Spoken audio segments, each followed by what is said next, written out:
तो आज हम थोड़ी अलग वीडियो पढ़ने वाले हैं। आज हम पढ़ेंगे कि 20s में आप इन्वेस्टमेंट कैसे शुरू करें कि जो आपके आगे वाले ईयर्स है उस पे आप फाइनेंशियली इंडिपेंडेंट हो। समझिएगा, अभी हम ऐसी एज में हैं जहां पे हमारे पास कोई फिक्स्ड इनकम नहीं है या इनकम ही नहीं है, और हम जो हमारे पेरेंट्स खर्चा हमें देते हैं उस पे हम गुजारा करते हैं।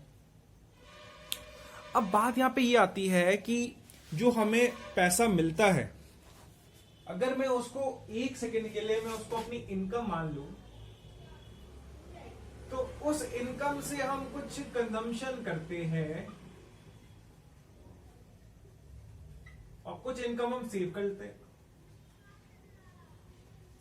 जो हम ये सेव करते हैं अगर हम अपनी पॉकेट में कर रहे हैं तो उसका तो कोई फायदा ही नहीं है, तो इन्वेस्टमेंट ही नहीं करेगी, उस पर रिटर्न कुछ नहीं मिलेगा। अगर हम इसको हम बैंक में रख रहे हैं अपने आइडियल तो नहीं, कुछ परसेंट इंटरेस्ट मिलता है, तो ये इन्वेस्टमेंट तो हुई। बट हमें एक बात यहां पे ये देखनी है कि आपकी इन्वेस्टमेंट ग्रो कैसे करेगी। तो लोग समझते हैं यार हर्षद मेहता वेब सीरीज देखने के बाद तो शेयर मार्केट ही है।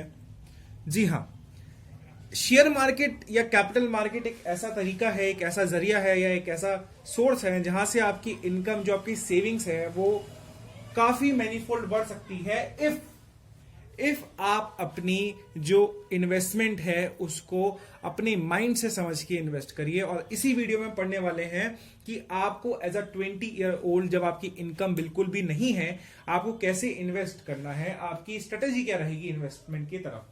समझिए, आपकी 100 रुपए इनकम है, 100 रुपए आपको खर्चा मिलता है, थोड़ा सा बढ़ा देते हैं यार इसको। सपोज करिए महीने के, मंथली के आपको 1000 रुपए मिलते हैं, इतना तो सब निकाल लेते हैं, कोई दिक्कत नहीं है। सपोज करिए आप कंज्यूम कर लेते हैं 600 रुपए, 400 रुपए आपके सेव हो गए, हर महीने सेव हो रहे हैं। ये सेव हो रहे हैं आपके सेविंग्स अकाउंट में, और सेविंग्स अकाउंट मैक्सिमम आपको 4% रिटर्न देता है। ये क्या है? आपका इंटरेस्ट जो आपको आपकी सेविंग्स या आपके फंड के ऊपर मिलता है। यहां पे एक बात ध्यान रखने वाली है, एक मंत्र ऑफ इन्वेस्टमेंट, ये भी एक इन्वेस्टमेंट ही है कि पैसे कैसे कमाया जाए ढंग के तरीके से, स्ट्रेटेजिक तरीके से। आपको ये समझना है, हमारी जो पूरे देश में 100% अगर लोग हैं ना, उनमें से 99.9% लोग ये मंत्र को जानते ही नहीं, या जानते हैं पर इसे अप्लाई कर नहीं पाते। इन्फ्लेशन जो है ना आपका, इन्फ्लेशन मतलब महंगाई, ये इन्फ्लेशन को आपको ध्यान में रखना है जब भी आप इन्वेस्टमेंट करो। क्या मतलब? हमारा हर 5 साल 4 साल का एक इन्फ्लेशन का टारगेट होता है, जो सेंट्रल गवर्नमेंट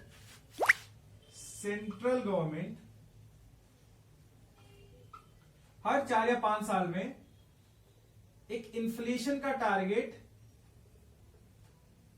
फिक्स करती है, जो हर 4 साल या 5 साल में होता है ये इन्फ्लेशन का टारगेट फिक्स। और अभी का जो इन्फ्लेशन का टारगेट है वो 4% ±2%। इसका मतलब या तो ये 2% हो जाएगा, या मिनिमम या मैक्सिमम होगा 6%। इससे ऊपर नहीं जाएगा, इससे नीचे नहीं जाएगा। इसको कंट्रोल करने के लिए गवर्नमेंट फिस्कल पॉलिसी और आरबीआई मॉनेटरी पॉलिसी यूज करती है। तो दैट मींस अगर ये इससे कम या इससे ज्यादा हो जाए तो गवर्नमेंट और आरबीआई मिलके इस इन्फ्लेशन को इस बैंड के अंदर ही लाने के लिए कंट्रोल कर देती है। दैट मींस अगर गवर्नमेंट ने बोल दिया 6% से ऊपर आपकी महंगाई नहीं बढ़ेगी, तो दैट मींस आप समझ लो कि 6% ही रहने वाली है, उससे ऊपर नहीं जाएगी। तो आपका ये फिक्स हो गया कि अभी 6% मेरा हाईएस्ट बैंड है। तो यहां पे एक बात याद रखने वाली है कि एक मंत्र क्या है, आपके इन्फ्लेशन रेट से ज्यादा आपकी होनी चाहिए इन्वेस्टमेंट रिटर्न। ये समझ लीजिए, ये समझ गए तो आपकी लाइफ बेड़ा पार हो जाएगी। एक तो ये हो गया, प्लस आपको समझना है कंपाउंडिंग इफेक्ट।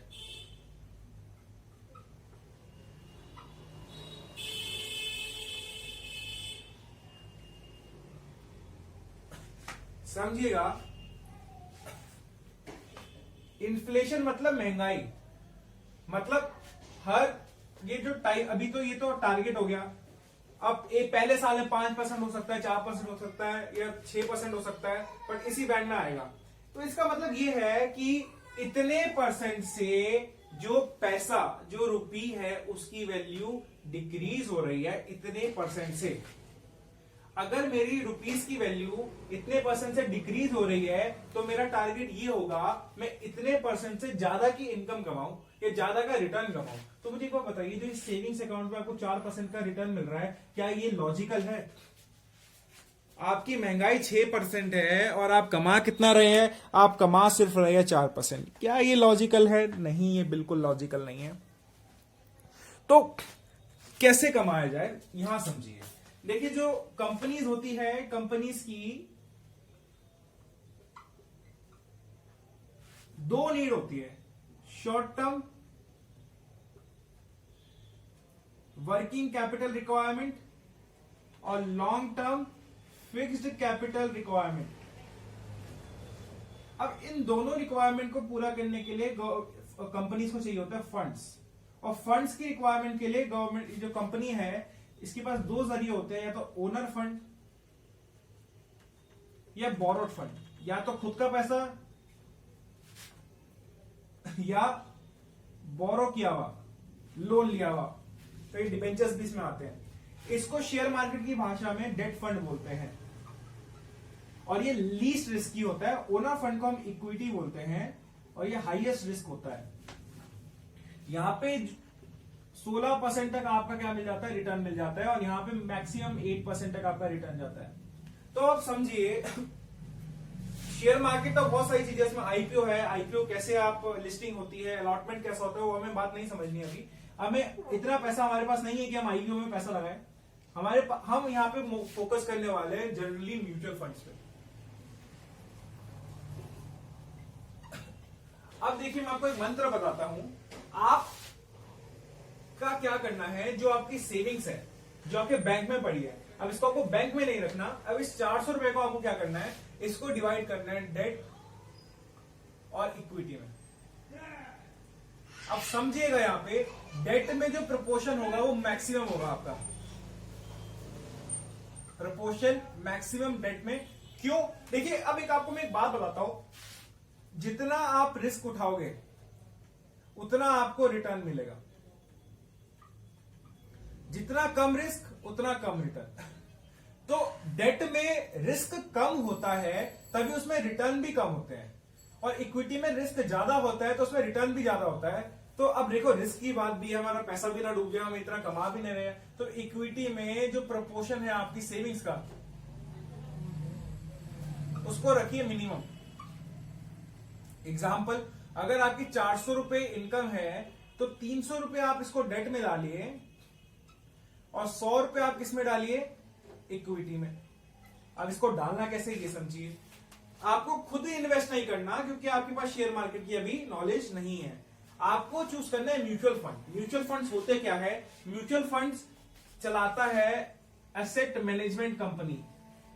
ये क्या करते हैं, अब हमें तो नॉलेज नहीं है हमें कौन से शेयर में पैसा लगाना है। ये एसेट मैनेजमेंट कंपनी एक प्रोफेशनल को अपॉइंट करती है, जिसको मार्केट की बहुत अच्छी नॉलेज होती है। ये प्रोफेशनल को हम अपना जो ये पैसा है, ये 400 रुपए है, ये हम अपना प्रोफेशनल को पैसा देते हैं, और ये प्रोफेशनल आगे फर्दर इसको इन्वेस्ट करता है, और उस इन्वेस्टमेंट से हमें क्या मिलता है, हमें रिटर्न मिलता है। तो हमारा जो कंक्लूजन था इस वीडियो का कंक्लूजन यही था कि आपको वहां इन्वेस्ट करना है जहां पे आपका इन्फ्लेशन से, जो आपका रिटर्न है वो इन्फ्लेशन से ज्यादा हो। आपको अपनी सेविंग्स को बैंक में ना रख के म्यूचुअल फंड्स में इन डेट और इक्विटी ऐसे प्रपोर्शन में करना है कि आपका रिस्क बिल्कुल नलीफाई हो जाए। तो ये छोटी सी वीडियो थी। अपनी अगर आप सेविंग अभी से शुरू करते हो तो कंपाउंडिंग इफेक्ट लगने के चांसेस अच्छे हैं। कंपाउंडिंग इफेक्ट अगर मैं शॉर्ट में बताऊं तो सपोज करिए आप ये जो महीने में आप हर महीने डालते रहे, सपोज 10 ईयर्स तक डालते रहे आप, मतलब 12 महीने 10 ईयर्स, ठीक है, तो आपके ये 120 महीने हो गए। अब आप इसको जब आपका पहला साल खत्म होगा, दूसरा साल खत्म होगा, तीसरा साल खत्म होगा, चौथा साल खत्म होगा, तो आपकी जो अमाउंट बनेगी उस पर इंटरेस्ट मिलेगा, फिर वो जो अगले साल उसमें जाएगा उस पर वापस से इंटरेस्ट मिलेगा, फिर अगले में और इंटरेस्ट, फिर इंटरेस्ट क्या होता रहेगा, क्यूमुलेट होता रहेगा, और एक टाइम को इतना बड़ा इंटरेस्ट हो जाएगा आपका कि जो आपने इन्वेस्ट किया है उससे ज्यादा तो आपका रिटर्न होगा। तो ये कंपाउंडिंग इफेक्ट बोला जाता है बड़े उसमें, कि अगर आपका कंपाउंडिंग इफेक्ट आपकी इन्वेस्टमेंट में काम कर गया, डेट मीन्स आपके घर पे भगवान ने कदम रख दिया, ये इतनी बड़ी बात बोली जाती है। तो कंपाउंडिंग इफेक्ट आएगा कब? जब आप बार बार एक फ्रीक्वेंट उसमें आप इन्वेस्टमेंट करते रहोगे। अब बात यहां पे एक बात ये देखनी है कि यहां पे पेशेंस की एक बहुत बड़ी की है। ऐसा नहीं है कि आपने इन्वेस्ट कर दिया, बाबा देख रहे हो क्या रिटर्न है, क्या आपको लॉस हुआ तो एकदम निकाल लिया, पैनिक हो गया। पैनिक नहीं होना, क्योंकि लॉन्ग रन में सभी चीजें नलीफाई हो जाती है, सभी चीजें, हमारी जो लॉसेज है वो सारे प्रॉफिट में बदल जाते हैं, हमें पता ही नहीं लगता। तो अपनी इन्वेस्टमेंट को टाइम दीजिए, अपनी सेविंग्स को अच्छी इन्वेस्टमेंट में डालिए कि जहां से आपको बेटर रिटर्न मिल पाए, इन्फ्लेशन से ज्यादा रिटर्न मिल पाए। तो इस वीडियो के लिए इतना ही। अब आगे हम अपनी जीएसटी की वीडियोस कंटिन्यू करते रहेंगे।